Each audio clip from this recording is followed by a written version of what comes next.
We're back with even more insane conspiracy theories. Some might have seemed to be wild and even totally implausible at one time, and some even spent years totally obscured from the public. But all of these were eventually revealed, at least in part, to be true. And some of them are even stranger than fiction. From shady government scandals to aliens buried out in the desert, to ghosts at sea that started a war, and even a secretive meeting between some of the wealthiest people in the world that involved strange rituals in front of a big stone owl? These are the insane conspiracy theories that turned out to be true, part 2. Let's start with one that seems so obvious that it would almost be more surprising if it weren't true.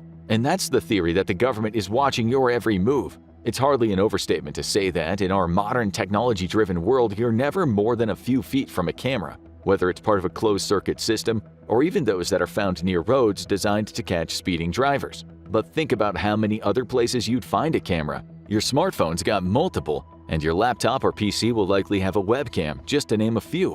What's stopping the government from using these devices to spy on you? Well, nothing, actually. In fact, it's completely legal for them to do so. Mass surveillance is hardly a new innovation, as dystopian as the concept might feel. In the United States alone, there exist multiple federal law enforcement and intelligence agencies that serve the function of conducting surveillance over the population, like the National Security Agency, the Federal Bureau of Investigation, and the Central Intelligence Agency. While this is often done in the name of security to protect the public from the threat of acts of terrorism, surveillance on this scale is also a tool used to silence political dissent, often by targeting particular individuals and organizations. Although it generally requires exploiting software security vulnerabilities, the government can technically use cameras in your devices to spy on you.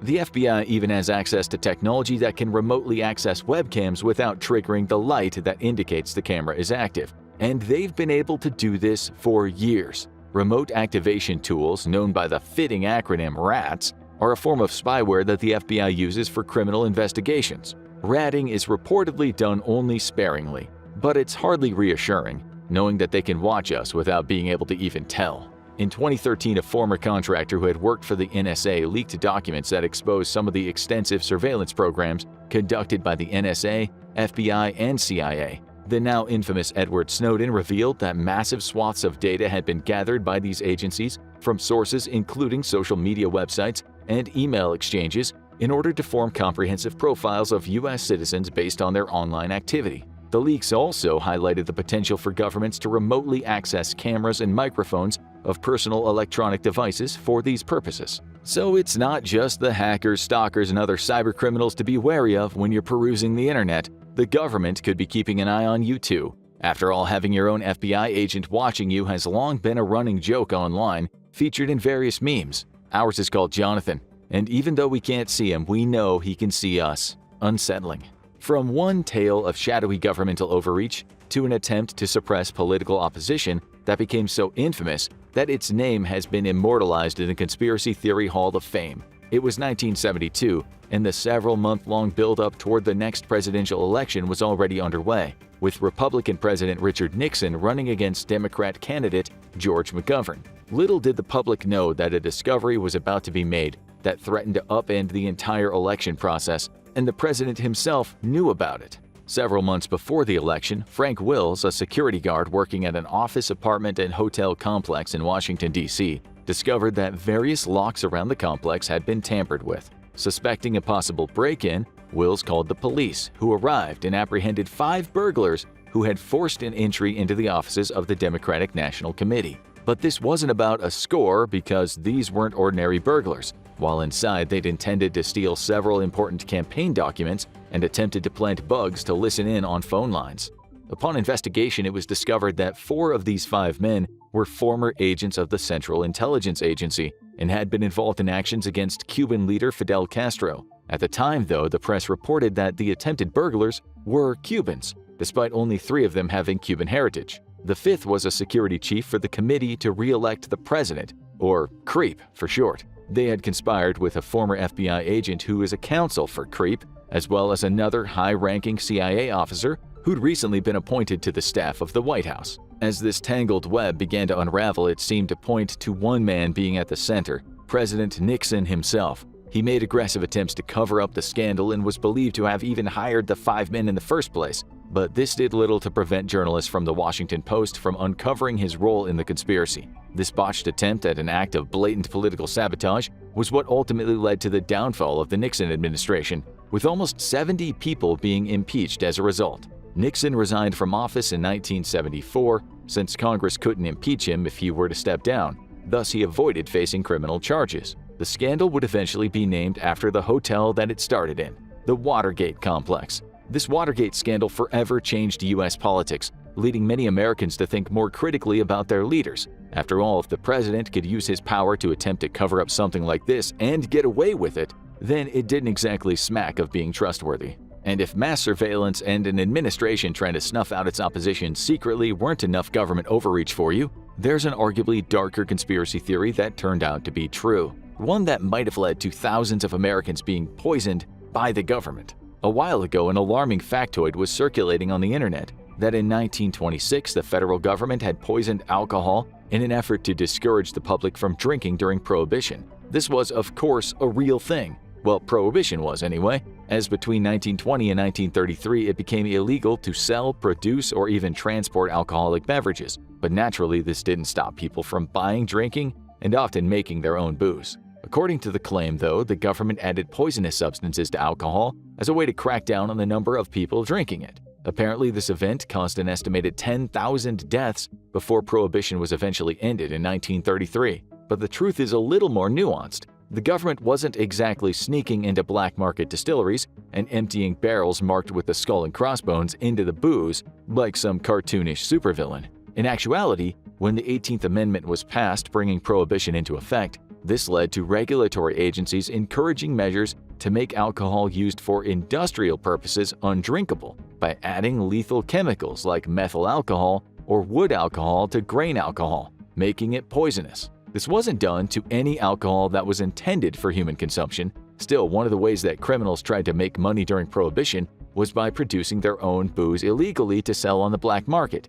And can you guess what they stole to use as a key ingredient? Yep, the now tainted industrial alcohol. While the government didn't set out to purposely kill drinkers, it did seek to stop making industrial alcohol just so darn tasty to drink, leading to a number of alcohol poisoning deaths from those who bought booze from less than stellar brewers. From bad booze to big tobacco. Did big cigarette companies really try to cover up the fact that smoking can kill? It seems almost quaint that anyone would try to lie about that, especially if you're used to seeing the often graphic "smoking kills" PSAs on TV and similarly unpleasant warnings on packs of cigarettes to dissuade people from buying them. Or so that the companies making them can at least say they're being honest about it. But back at the beginning of the 1950s, new evidence was emerging that seemed to show an indisputable link between smoking cigarettes and developing lung cancer. Naturally, people knowing your product is deadly can be pretty bad for your business, never mind the moral and ethical implications of it slowly killing your customers. Tobacco companies had their bottom lines to worry about. As a result, they released a frank statement to cigarette smokers in January 1954, an advertisement campaign designed to dispute the recent scientific studies that linked smoking with its dangerous effects on people's health. The tobacco industry's campaign was intended to cast uncertainty on recent scientific findings and not only sway consumer opinions on smoking, but also undermine efforts by regulatory bodies to impose better guidelines on cigarette companies. These then could have led to better standards and practices, potentially even making cigarettes less addictive and thus reducing the risk of causing further cases of lung cancer. The entire industry spent decades using PR strategies to knowingly deny the link between smoking and its serious negative health impacts, including refuting the scientific evidence that connected smoking with increased lung cancer cases in the USA and UK, misleading consumers into believing their products actually had benefits to their health, refuting the potential harms of inhaling secondhand smoke, claiming that nicotine wasn't addictive, and large cigarette corporations even established organizations designed to produce their own research that specifically aligned with the claims they made, all while knowing that smoking does kill in the interest of protecting their profits over public health. From no smoke without fire or potentially fatal illness to suspicions of a conspiracy within the world of sports, accusations of cheating, bribery, and rigging have been present in every major league for every sport in history, from football and basketball to even the boring stuff like fishing. But if hidden weights and frozen supermarket fish fillets stashed in prized catches prove anything, it's that sometimes these accusations are warranted.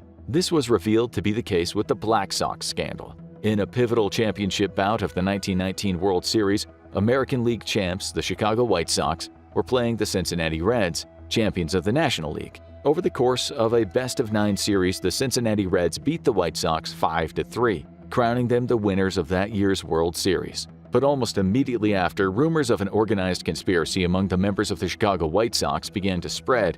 8 players in particular were accused: the 2 pitchers, Eddie Chicote and Claude Lefty Williams, the team's first baseman, Arnold Chick Gandil, shortstop Charles Swede Riceberg, the Sox third baseman, George Buck Weaver, 2 outfielders including power hitter Shoeless Joe Jackson and Oscar Happy Felsch, as well as an infielder named Fred McMullen. And yes, those are some of the best 1920s nicknames we've ever heard too. Although the suspicions of conspiracy among those players died down as the following year's season started, in September 1920, a grand jury began to investigate the allegations, particularly as they pertained to gamblers invading the sport of baseball. 4 of the accused players, Eddie Chicote, Lefty Williams, Happy Felsch, and Shoeless Joe Jackson, admitted that they threw the 1919 World Series in exchange for bribes. Court records suggest the players received between $70,000 and $100,000 for the loss. However, following a public trial in 1921, the indicted players were acquitted thanks to insufficient evidence.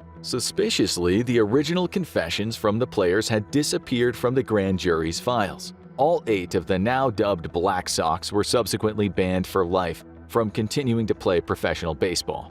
Jumping from the Black Sox scandal to Operation Snow White, did a crazed cult really try to scrub any unfavorable reports about them by sending out thousands of undercover agents to infiltrate government agencies? Well, if you know anything about the Church of Scientology, their questionable belief system, and their allegedly abusive practices, then this might not come as much of a surprise. We're not looking to sully the good name of Mr. Tom Cruise here at the Infographic Show, but if you're allegedly part of a cult that allegedly has a torture chamber out in the California desert, then maybe it's not surprising that your ex-wife Katie Holmes and her daughter would start to think twice before hanging out with you. During the 70s, the largest infiltration of the United States government in history took place. However, rather than coming from outside forces like opposing nations or even an invasion of body snatchers, it came from within the U.S. Covert agents from the Church of Scientology enacted what became known as Operation Snow White, wherein they installed wiretaps, stole documents, and used various other criminal means in an attempt to destroy anything bad about them and their founder, L. Ron Hubbard, on record. You know, the exact kind of thing you would do if your organization is entirely trustworthy and totally has nothing to hide, right? Gaining access to the likes of the IRS, the DEA, foreign embassies, and a total of 136 government agencies, the Scientology agents' other primary goal was to protect the church's tax exemption status, in order to avoid them having to pay millions in taxes. The U.S. government wasn't about to stand for this, however, and retaliated by sending 156 of their own agents on organized raids of various locations linked with Scientologists, uncovering evidence of the cult's illegal actions against the government, as well as other entities they perceived as enemies of the church. In December 1979, 11 high-ranking figures within the Scientology cult, including L. Ron Hubbard's wife, Mary Sue Hubbard, were arrested and received 5-year prison sentences. Hubbard himself managed to evade facing legal consequences for Operation Snow White. However, he would end up spending the remainder of his life in hiding from the authorities, considered to be an unindicted co-conspirator for his hand in having members of his cult infiltrating the U.S. government. From the weird things Scientologists do to some of the weird things Scientologists would probably believe, what's all this about evidence of extraterrestrials being buried in a desert somewhere in New Mexico? Believe it or not, this one is completely real. That video game adaptation of E.T. the Extraterrestrial for the Atari 2600 was so infamously bad that it's widely considered to be the worst video game of all time. The game was such a commercial failure that Atari took drastic measures, burying hundreds of thousands of unsold game cartridges in a landfill in New Mexico. The total number, as verified by Atari officials, was around 700,000 ETs discarded in the mass burial site until 2014, when the New Mexico government, alongside companies like Microsoft, worked to excavate a fraction of the abandoned alien life, around 1,300 cartridges. Okay, you got us. We cheated a little bit with that one. You were probably expecting us to talk about actual buried aliens in New Mexico of all places, as if that would happen. But indeed, little green or gray men and flying saucers have long been a mainstay of conspiracy theories. For several decades, the idea of these outlandish theories even being proven to be true seemed beyond the realm of possibilities, no matter how many X-Files posters in college dorm rooms urged us to believe that the truth is out there. That is, until 2023. NASA released information pertaining to their findings on what they called unidentified anomalous phenomena, or UAPs. Moving away from the popularized UFO or unidentified flying object, the UAP program used to refer exclusively to unidentified aerial phenomena, but it was brought into a more general term for objects detected in the air, sea, or in space that defy an easy explanation. NASA publicly outlined how it would be researching possible incidents of UAPs and vowed to be more transparent with information to the public. Most interesting of all, though, was the conclusion of their report that there was no reason to conclude that aliens were behind the hundreds of UAP sightings that NASA had already investigated. But even though the report didn't confirm that extraterrestrial life exists, NASA is still yet to deny that alien technology is potentially zipping around in Earth's atmosphere. We don't know about you, dear viewer, but we here at the Infographic Show want to believe that life from other planets is more like the aliens in Close Encounters of the Third Kind than the xenomorphs in the Alien franchise. Taking a step away from invaders to our planet to looking at a US invasion of another country that could have been launched based on a complete fabrication, one involving ghosts. The Gulf of Tonkin incident began on the 2nd of August 1964. It was an unprovoked attack by North Vietnamese torpedo boats against a pair of US Navy destroyers, the USS Maddox and Turner Joy of the 7th Fleet. The crew of the Maddox, who had been involved in an intelligence-gathering mission, found that they were being approached by North Vietnamese torpedo boats and fired warning shots. The torpedo boats returned fire. A firefight broke out between them. After calling in air support from a nearby aircraft carrier, the Maddox could ward off the attacking boats, and the Turner Joy was sent to provide reinforcements. Then, 2 days later, the U.S. intercepted North Vietnamese communications that led them to believe another attack on their destroyers was being planned. Or at least that's the story presented to Congress by the National Security Agency. On a stormy night, both the USS Maddox and the Turner Joy were reportedly tracking multiple unidentified vessels that were rapidly approaching their positions, coming from different directions, and that these boats were somehow impossible to lock onto.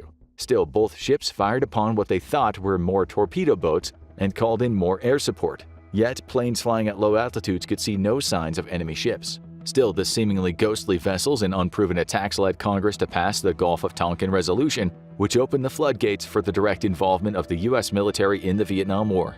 However, there was a striking lack of evidence that the allegedly unprovoked attacks even happened. The Tonkin ghosts were thought to have been false radar images, with North Vietnam's military commander, Vo Nguyen Giap, revealing that there had never been an attack on August 4th. It had all been an excuse by President Lyndon B. Johnson's administration for the U.S. to expand its war against North Vietnam. The Gulf of Tonkin incident was hardly the only maritime incident that officials went to great lengths to cover up. One that occurred in 1989 actually led to the deaths of 47 U.S. Navy crewmen, with the Navy attempting to use thinly veiled homophobia to smear one of the victims who lost his life. Aboard the battleship, the USS Iowa, in the Caribbean Sea, off the coast of Puerto Rico, a live fire exercise went drastically wrong. An explosion occurred in the number 2 16-inch gun turret, emanating from the center gun room. The blast was so devastating that it not only damaged the gun turret itself, but far worse, it claimed the lives of 47 crewmen. Naturally, following the incident, exactly what went wrong had to be determined.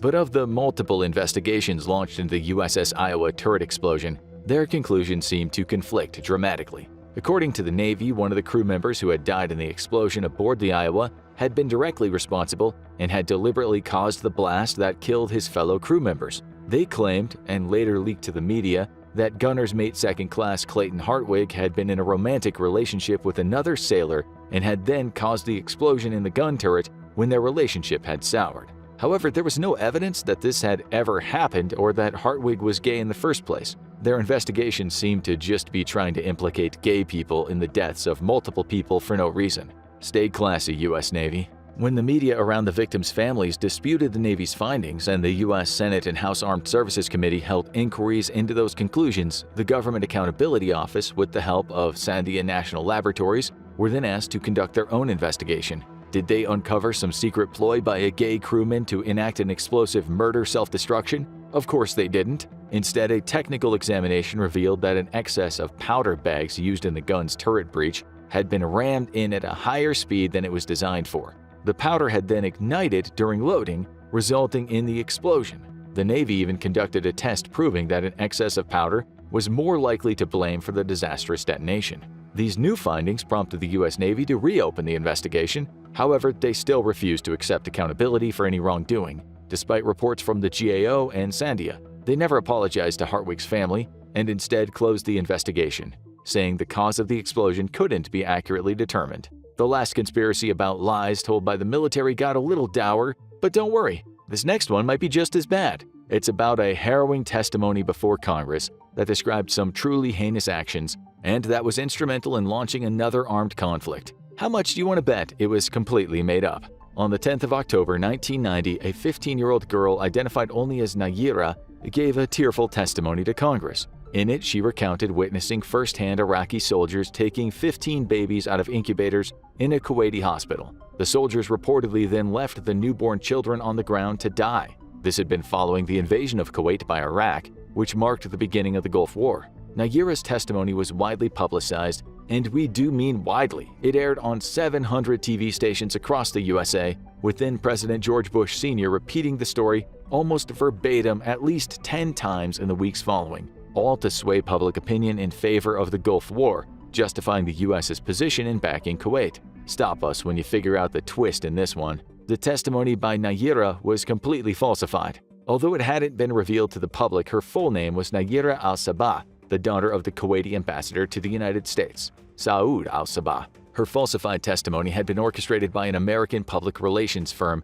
Hill & Knowlton, as part of the Citizens for a Free Kuwait campaign on behalf of the Kuwaiti government. The CIA had even requested that Nayira receive acting lessons before she testified before Congress. Amnesty International initially corroborated the story about the supposed killings, but it was later discovered that while some patients, including prematurely born babies, did die when Kuwait nurses and doctors fled during the Iraqi invasion, the troops had at no point stolen hospital incubators or intentionally left children to die. In response to the findings, there were subsequent accusations made against the Bush administration for attempting to manipulate the international human rights movement through the use of atrocity propaganda. As you've no doubt learned throughout this video, in the last part, the United States government is pretty much the undefeated world champion regarding conspiracies and cover-ups. What can we say? It's something we're just so darn good at. Ready for another one? Of course you are. Let's turn the clock back a few decades. The 50s and 60s were a crazy time for conspiracy theories. In fact, you could argue that much of the public fascination with conspiracies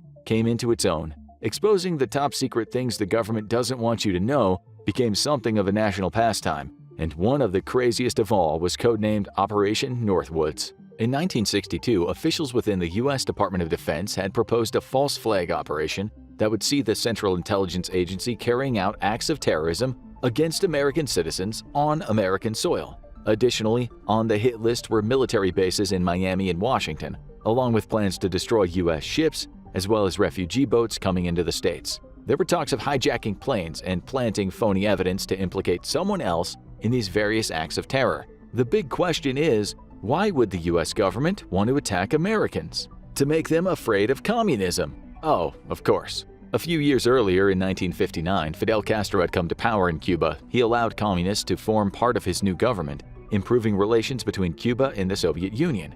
Given the Cold War between the USA and the USSR, Castro created concern among some within the U.S. government and military. So the goal of Operation Northwoods was to carry out attacks on innocent American civilians, as well as kill Cuban refugees, all while pinning these attacks on Castro and implicating the Cuban government. Ultimately, they wanted to paint a false image of the Cuban leader and misinform the American public in hopes it would encourage the sentiment that the U.S. should wage a war against Cuba. Perhaps the most terrifying of all, Operation Northwoods was actually authorized by the Joint Chiefs of Staff, meaning the U.S. almost came dangerously close to carrying out terror attacks on its own people in order to pin their deaths on Cuba. Fortunately, the operation was ultimately rejected by President John F. Kennedy. Of all the things he's remembered for, using his power to stop this absolutely heinous craziness was definitely one of his better decisions. So thanks for that one, JFK. When the government isn't at the heart of conspiracies, it's normally a nebulous, vaguely defined secret society secretly controlling the world through nefarious means. And the moment you hear someone arguing that such a group exists, be wary. Unfortunately, a lot of conspiracy theories center around a shadowy organization like the Illuminati and are usually just used by bigots to justify their very blatant and virulent anti-Semitic or racist worldviews. The people who are really up to some shady dealings are the rich and powerful, especially big businessmen and CEOs, in particular members of the Bohemian Club. Every July since 1872, some of the world's wealthiest, most powerful, and most influential figures head to a 2,700-acre campground in California. This is the Bohemian Club, an elite, invite-only social club initially founded in San Francisco. And on the surface, they've got all the things that'll raise your eyebrows, from a reported history of mysterious ceremonies, a top-secret guest list that's previously included presidents, some wealthy businessmen and military officials, and a weird stone owl statue on their retreat in Sonoma County. For years, the secrecy surrounding the tight-lipped club and their getaways to Bohemian Grove in Monte Rio, California,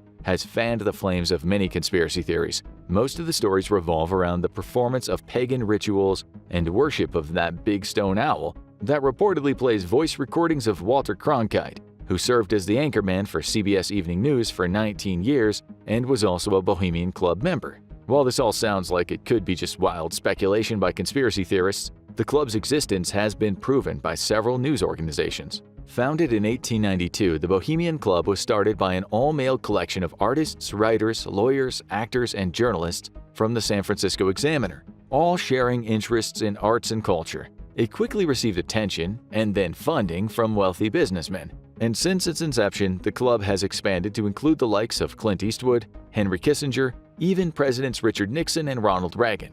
Even in the modern day, the Bohemian Club maintains a reputation for having predominantly the richest and most politically conservative men in the United States. However, they weren't all gathering around an owl to perform human sacrifices or coordinate their efforts to maintain control of the world. Since its founding, the Bohemian Club has held regular gatherings for members, allowing them to socialize, drink, and enjoy theatrical and musical performances. They inhabited various temporary locations in their early decades before establishing a permanent headquarters in the 1930s over on Taylor Street in downtown San Francisco. They also host an annual summer retreat to Bohemian Grove, which is when things tend to get weird. Robed figures are reported to sacrifice an effigy to banish all the worries of the gathered members. From there, things just tend to descend into a lot of drunken debauchery. Really, the Bohemian Club is just an excuse for some of the wealthiest figures to act like a group of stereotypical frat guys. What happens in between is still a question many conspiracy theorists and people alike ask. Want to know more? Check out insane conspiracy theories that turned out to be true, or watch this video instead.